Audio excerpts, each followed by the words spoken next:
Welcome back, ladies and gentlemen, to WCS Challenger, as we're in Europe and we're in Cup number 2 to find out which 4 players are going to be advancing on to join the 12 that are currently already in the playoffs in the next 2 days.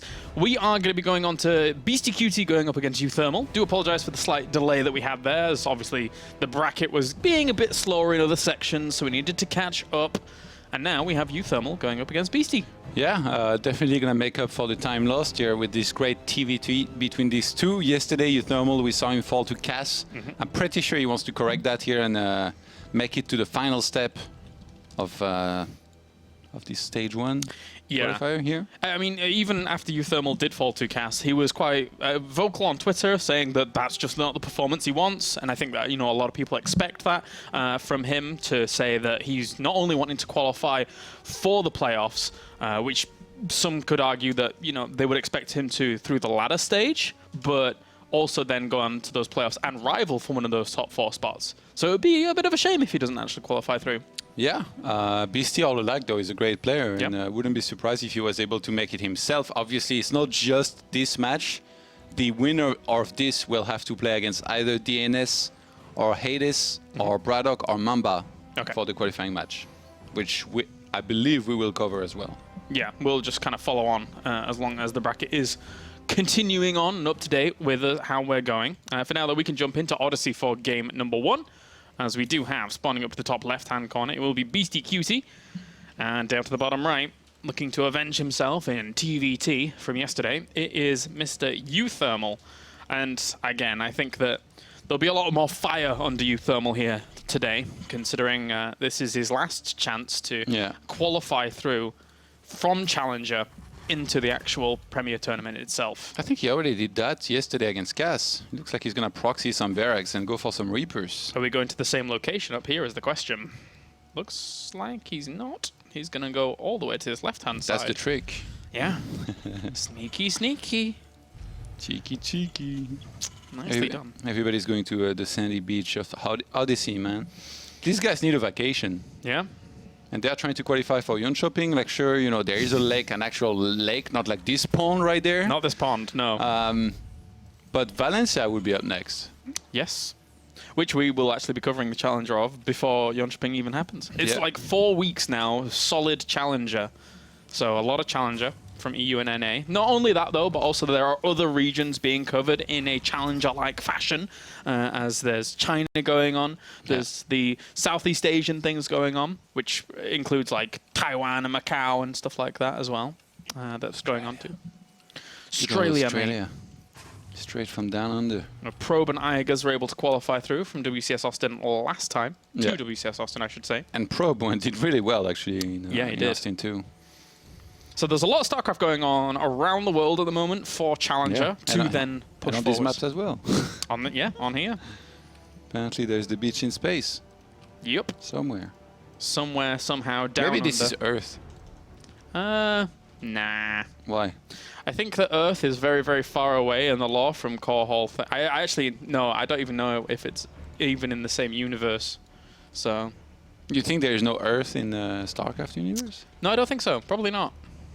There's never been, I don't think it's ever been referenced. Where did Terrans come from then? Another Terran-like planet? I don't know. Maybe they were cast out. I don't know.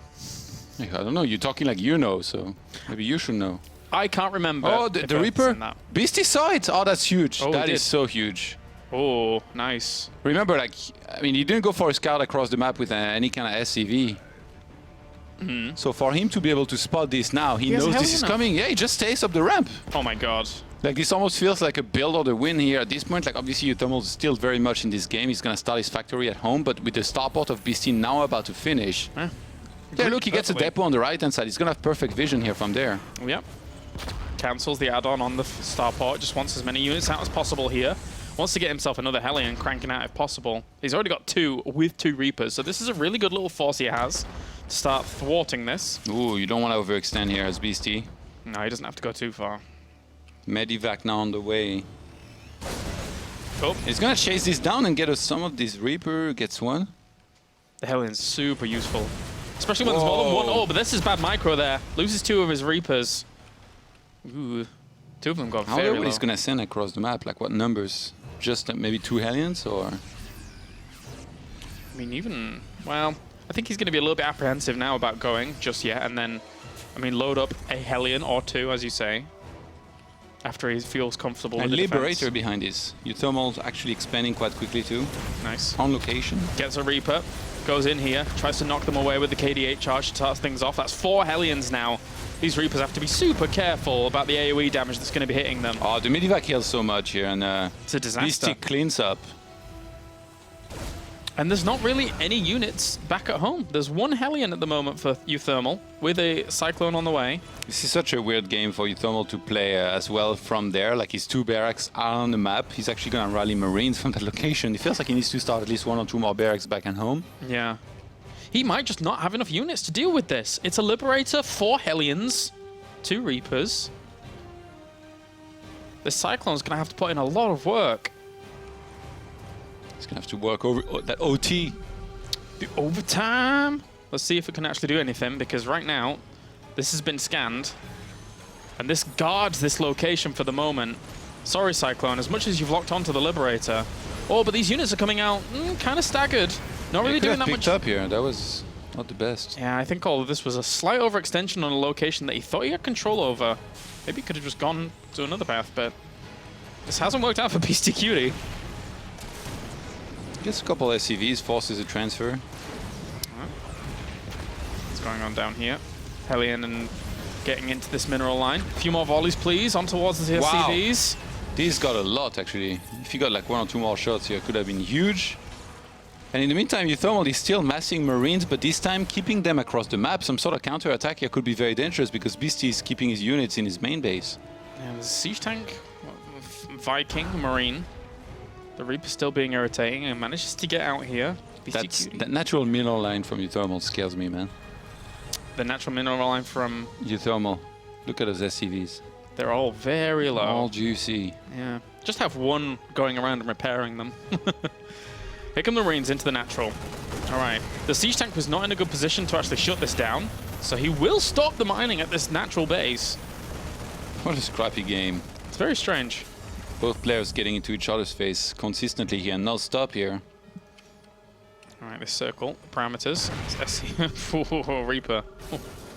Be careful. Second siege tank claims this location. And that's going to shut down a lot of this aggression here from Uthermal. Yeah, I don't think he can go further here. I mean, 2 Cyclones is nice, but when there's 2 tanks in position like this, like he would just get crushed if he went forward. Yeah. And the fact that Beasty is getting this many tanks and so consistently, and already as a 3rd CC, I'm liking his position a lot here in this game. If he goes for any kind of sort of follow-up push, he might be able to do really well as well. Yeah, crazy little start to this game. As the small position, this like outpost has been established here by Uthermal on the edge of his opponent's territory. Can't really do much with it though. The barracks are just going to be flying back. I just want to keep him in his base really. Get those barracks back. Get his production going on the other side. If you were a Terran, what unit would you want to control or pilot? That's a good question. If I say battle cruiser, it's like that's too cool. Like a battle cruiser is too cool to pick. You're like being the edgy 13-year-old kid of like, yeah, I want to be the biggest and the best. I maybe a siege tank, because there's like a lot of skill involved and decision making of like where you're gonna actually set that up and stuff. Siege tank's cool. And you like taking decisions? Sure, yeah, I like that. Well, too bad. You'd either be the turret guy or you'd fly barracks. Wow, you mean this guy spinning around in the turret? Yeah. Thanks. Look at him, little fella. No. I could do that job. I would have a slow wee wee every time I spin around. It'd be great. Yeah, I hope he aims better than. Well, he does aim better. Like we see it every time the turret shoots. That than every movie that involves somebody shooting through this kind of target thing. You mean like stormtroopers shooting from anything? Like even their guns? Literally any space movie. Like every time somebody has to shoot through these things, they just like. They're always missing. They can't hit the damn thing. Unless they're the good guys, and then they manage to hit the right Almost targets. as if it was hard to shoot something in space. Okay, seriously, like Can you send me out there so I can show you how it's done? The thing is, surely, space is a vacuum. There's no proper projectile motion. It just keeps going in the direction you shot it. So there's no arc on it. Yeah. So it's even easier. You don't have to calculate projectile motion. There you go. Physics. It's a fact. Science. Too bad you're stuck in a turret. I know, sorry. Spinning around. Surely the spinning around bit must make being in the turret a little bit harder. By the time a target comes to you, you're quite dizzy and disorientated.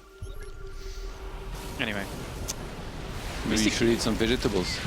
Oh no, don't do that. Beastyqt has set up himself up a really good spot here to actually start sieging up this third base. This is what I was talking about. Like, Beasty is one of those guys, when he has a siege tank lead, he will know how to use it to the best of its capability. I like that he doesn't overextend, he just kind of sits there. Thing is, oh, he actually took out the sensor tower.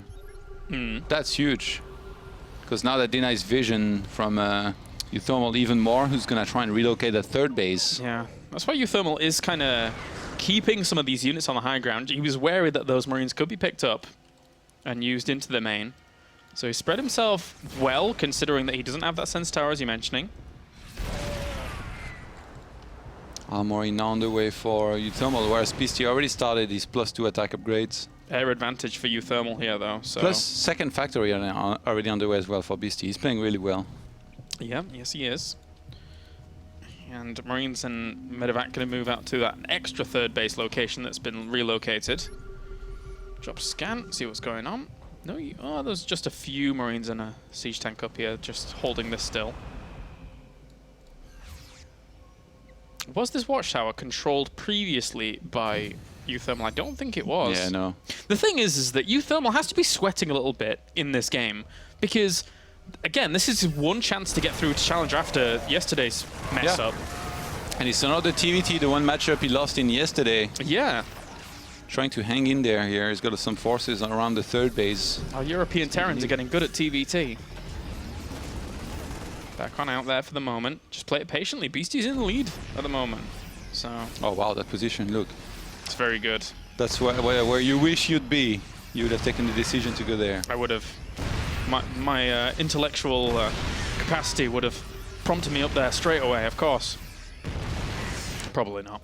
As Beastyqt is going to evacuate down on the left-hand side, but because he knows that he's doing plenty on the right. Can you imagine if like one tank would get Nexus Frenzy? Don't start. Imagine that napalm strike on all the Marines.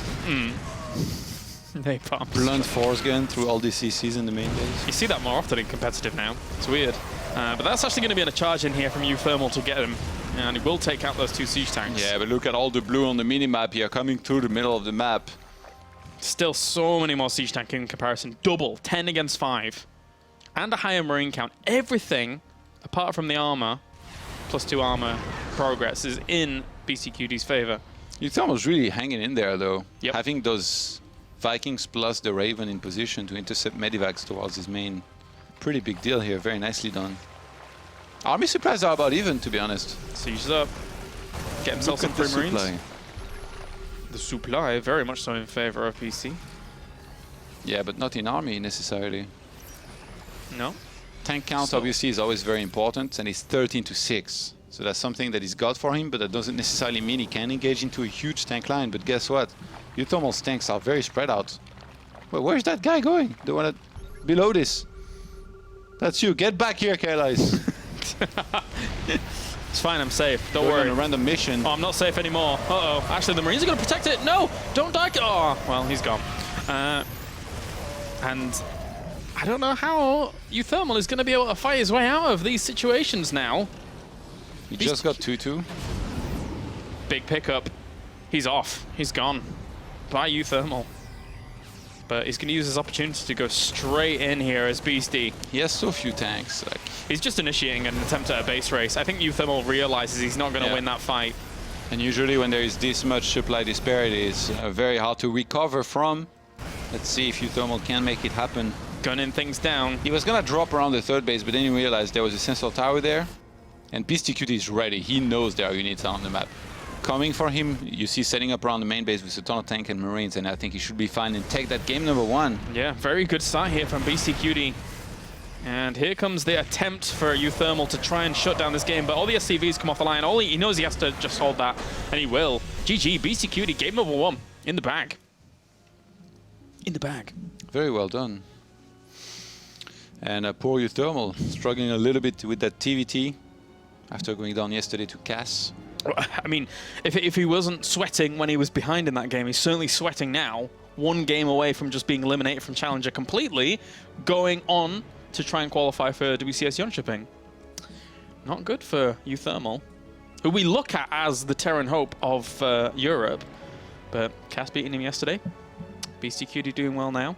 Is it the rise of the Eastern European Terrans again? sometimes, like, just because, you know, he's struggling maybe a little bit more in TvT doesn't mean that, you know, against Zerg and Protoss he's not an absolute beast, right? True. Sometimes he's just about the mirror. Yeah, that can be very true. Gonna be on Blood Boil next. Oh, God. Uh-oh. Uthermal gotta pull this one back.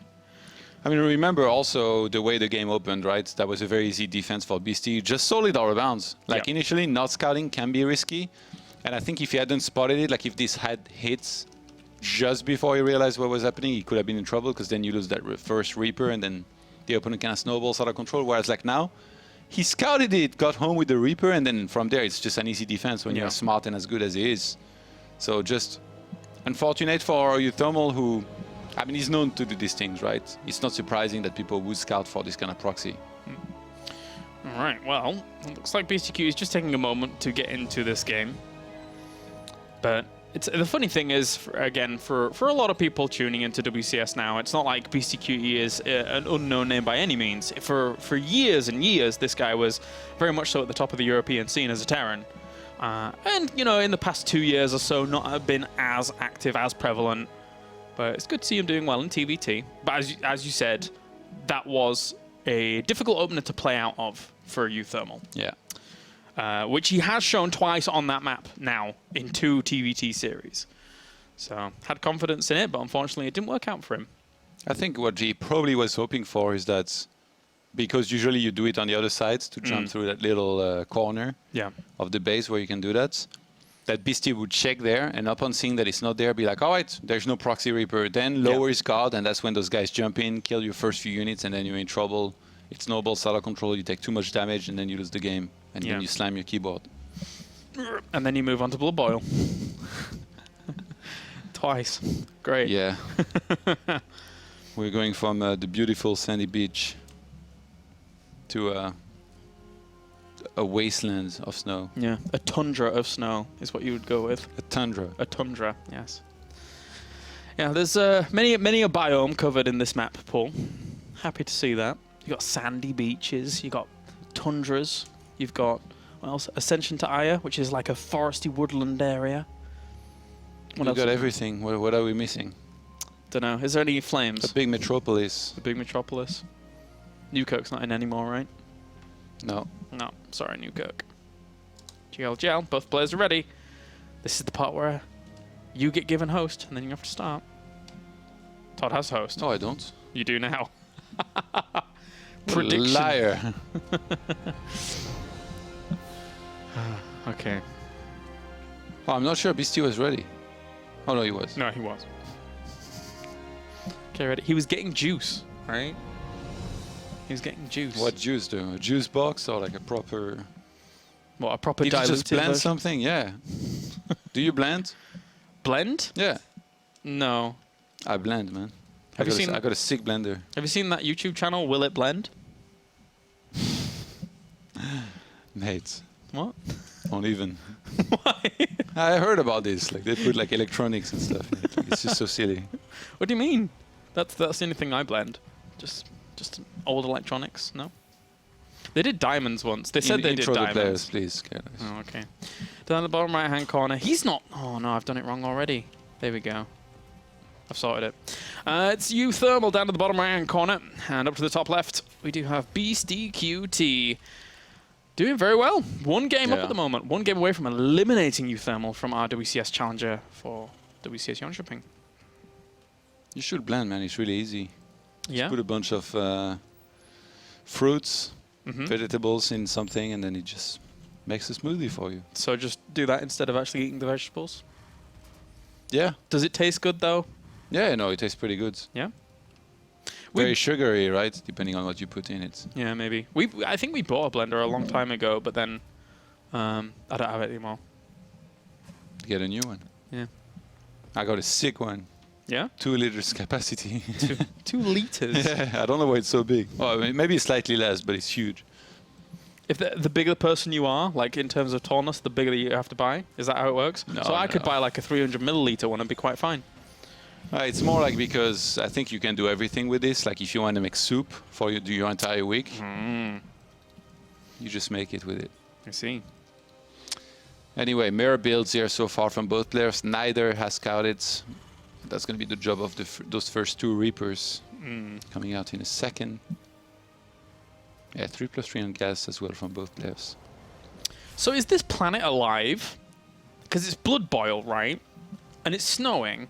But here, there's like little pools of red bubbling things. Is this planet actually alive? That's my question. It's like the interworld, like in Stranger Things. Oh, okay. You know? Yeah, yeah. Where's that thing, though? I don't know. Where is that thing? Is it Beastyqt? Is Beastyqt that thing? Oh, I see what you did there. It's okay. Unless there's a theory, right, in Blizzard lore, there's a theory that all the universes exist in one universe. So like Warcraft exists in many, many planets away from StarCraft. I mean, they must do if they're in the Nexus and they're on Heroes of the Storm, right? So some planets in the World of Warcraft universe, or Warcraft universe, are actually called world souls. Like there's a Titan inside the planet, right? So maybe this planet that we're on now is a world soul, and it's been corrupted, and now there's all blood all over. There you go. That's the lore of this map.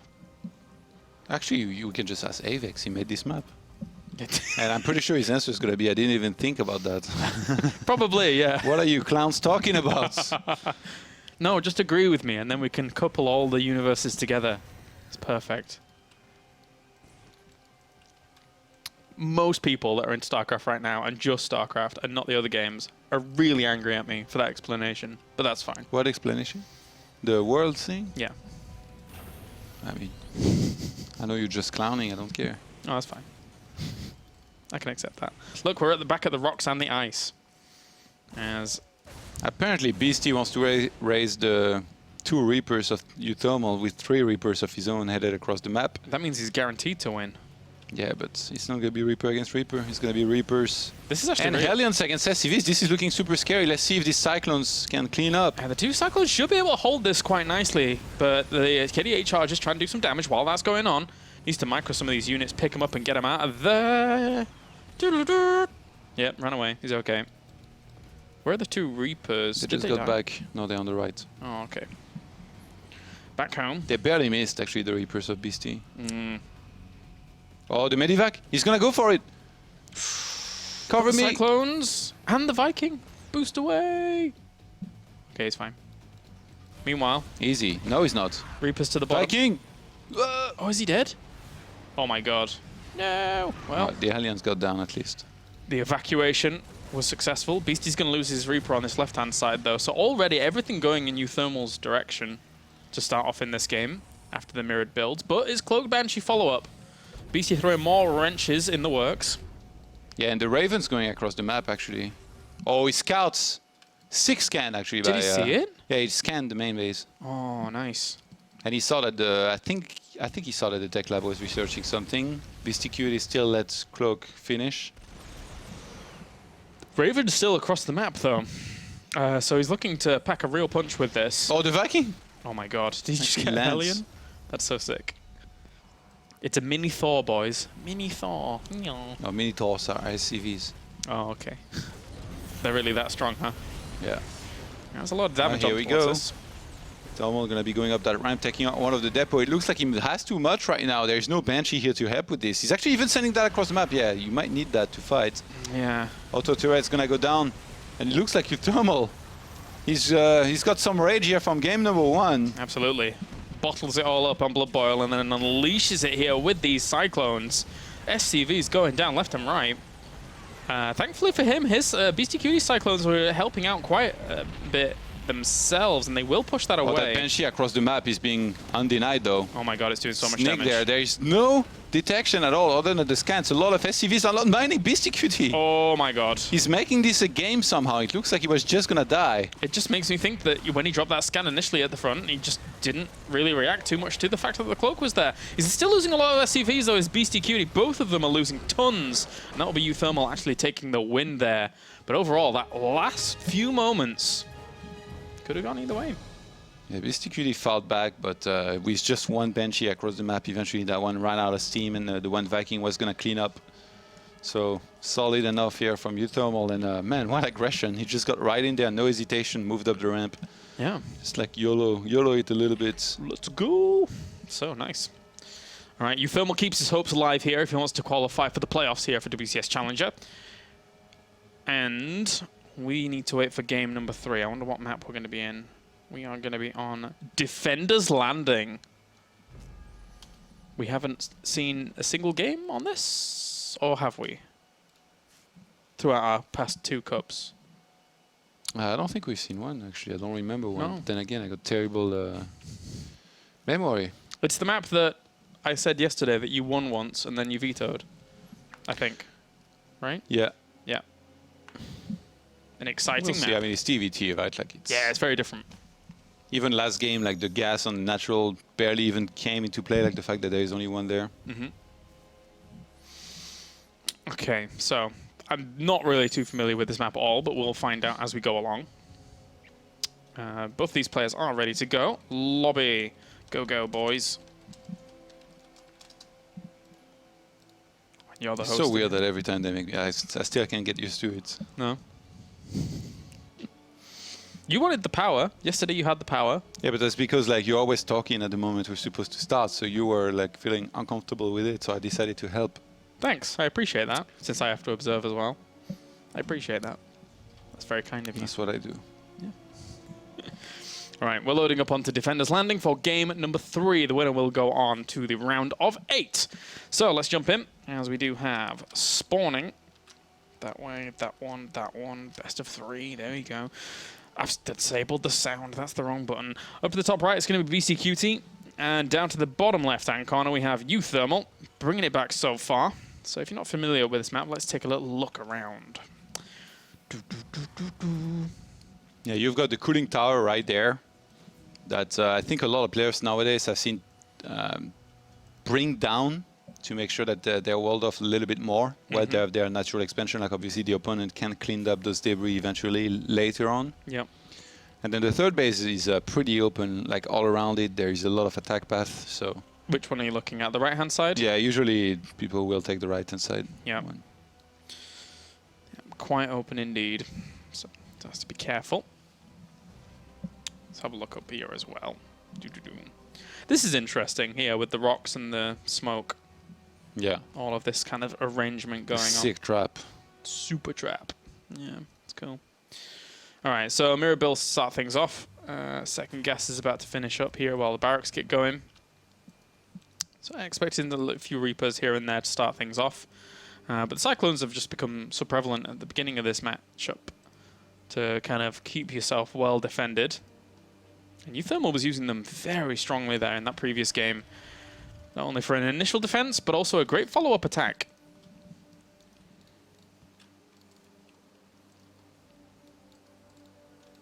Reaper, Reaper, Reaper. And full wall-off attempt here for Uthermal. Meanwhile, on the other side, not so much here for Beastie. It's just slower. Yeah, it feels like what Uthermal did last game, as much as it worked, it was a little bit risky.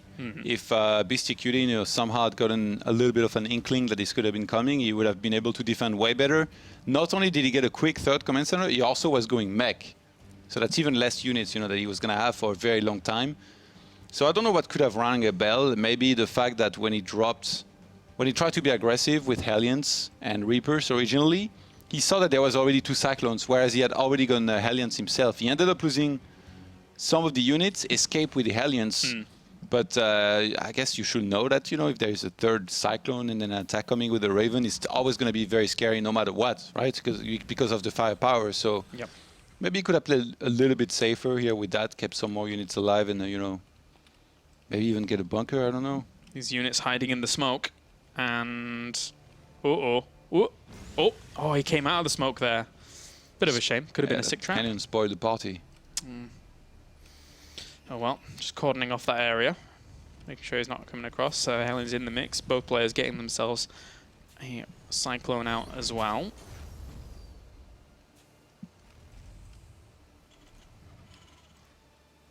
Raven on the way for Euthermal. So just a bit more heavier on units to start things off for Euthermal compared to getting that command center very, very quickly. Look at this Cyclone walking away at that cooling tower, man. What a legend. It's the most content a Cyclone has ever been, just working on a static target. Because everything always just moves away from it. He just wants to play. Like Stitches. Exactly. I knew you were going to say it. It was a bait. It was a bait, Todd, all along. Man, those Ravens are super scary in TvT, I have to say. Like, whether it's auto turret or PDD, they always seem to pull their weight. And I think everybody got really good at using them. Like once upon a time, you know, like somebody made a Raven, he would be considered like, you know, a sorcerer or like a witch. Be like, well, what is this magic you're trying to use? But nowadays, a lot more standard. I swear there's a poem about that somewhere. But yeah. All right, so let's see where Euthermal's going to be moving with this army. Oh, drops the scam. Sees the first Raven. Sees the Starport still working away with a Tech Lab on it. So you may know that another Raven is on the way. Because as I say, those auto turrets. Witchcraft. Absolute witchcraft. Third guy's on the way earlier for Beasty, who got his second orbital earlier as well. And I think he's already doing better on the tank counts because he started one earlier than Euthermal, who's still staying on a more Cyclone and is looking to do a similar attack to what we saw in the previous game.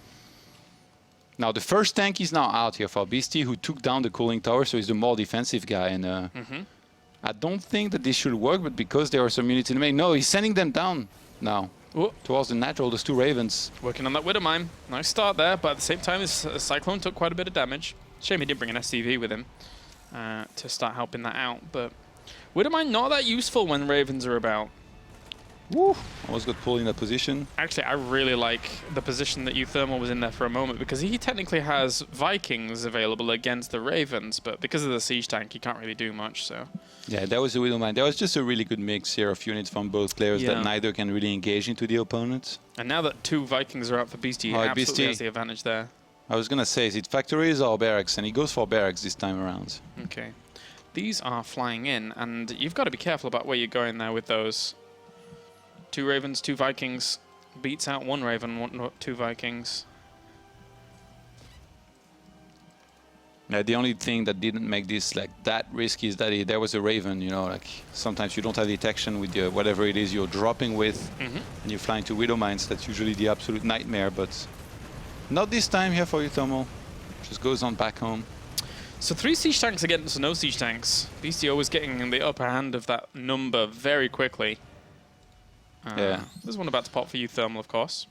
He's behind on the walkers by quite a bit, 39 to 47. So again, like, Euthermal went for the similar composition to what we saw in the previous game with a lot of Cyclones to try and be aggressive and pull ahead, but Beasty defensively was so sound and executed his build so well that I think he's in a quite a decent position here in this game. I love those random supply depot, by the way, like on the left-hand side. Where are you on about? Kind of like a Warcraft 3 style farm that you can just get a scout with. Yeah, it's good. We'll really give him a heads up on that trajectory. If any units are going to come along. Those units are hidden across over here. Wow, it's going to force that Raven to drop auto turrets itself. And now that siege is going to be huge here for Beastyqt, looking to try and take the win in this series here if he wins this map. That was a brilliantly decisive move here by Beasty, and he still has energy for auto turrets if he needs them, just hanging out next to those Marines that can't really move forward because of the siege tank position. Yeah, this is actually a great little mix by Beasty. It's not many Marines. He might just land the Vikings. Auto turrets available, PDDs as well. Thermal coming in from a big concave here to try and bust through this. The auto turret soaking up a lot of damage at the front, landing those Vikings, knowing that he has to deal with this. And I think that Beasty's actually going to be able to break this location. The siege tanks aren't doing enough here for Thermal. GG, Beastyqt eliminates Thermal, and that's a big win for him going forwards. Yeah, and he's now going to be one match away here from qualifying for this weekend's games for stage 2 here of Challenger number 2. Yeah, that's a really good point. I wonder if we do have any updates on the brackets now that you ask. Because obviously you asked. I didn't ask. No, you did. No, I'm sorry you did. So Mana is currently in the round of 8. He'll be playing a qualifying match in just a little bit's time. Yeah, so these are the qualifying matches here. So basically Beastyqt against DNS or Bratok, and then maybe TLO or one of these guys. TLO later will be a pretty sick match. Mana against Hate Me or Guru, and then Arctur, Zhuge or Immortal Past or Namshar. Man, Soke went down, Indy went down. Denver actually lost to Zhuge as well. All right, so yeah, we will have... I think what we might be doing is we might be following Beastyqt on, but we're not sure just yet as to which of our qualifying matches we'll get to cover, depending on what actually comes in as we start things up. So I think what we're going to do is we're going to go to a break, and then when we're back, we'll have more WCS Challenger action. Don't go anywhere.